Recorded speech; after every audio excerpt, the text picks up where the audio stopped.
বিশ্বকাপ বাছাই পর্বে একই দিনে মাঠে নামতে যাচ্ছে ব্রাজিল ও আর্জেন্টিনা। আগামী 20 নভেম্বর ভিন্ন দুই প্রতিপক্ষের বিপক্ষে লড়বে লাতিন ফুটবলের দুই পরাশক্তি দল। আগামী 20 নভেম্বর বাংলাদেশ সময় ভোর 6টা 45 মিনিটে উরুগুয়ের বিপক্ষে মাঠে নামবে ব্রাজিল।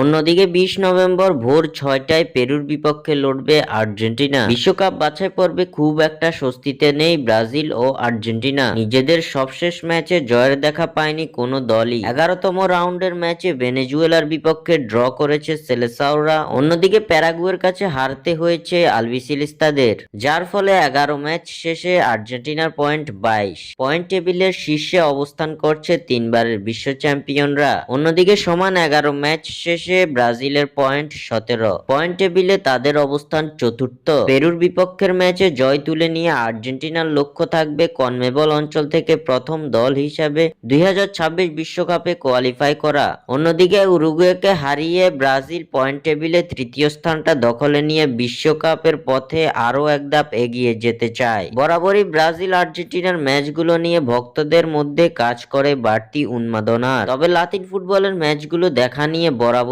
সমস্যার সম্মুখীন হতে হয় দক্ষিণ এশিয়ার, বিশেষ করে বাংলাদেশি ভক্ত সমর্থকদের। তবে এবার ব্রাজিল আর্জেন্টিনার ম্যাচের আগে ভক্তরা পেল দারুণ সুখবর। ব্রাজিল ও আর্জেন্টিনার এই ম্যাচ দুটি সরাসরি মোবাইলের মাধ্যমে উপভোগ করতে পারবে সমর্থকেরা। স্মার্টফোনে স্পোর্টজিপাই অ্যাপের মাধ্যমে লাইভ দেখা যাবে ব্রাজিল আর্জেন্টিনার এই দুই ম্যাচ।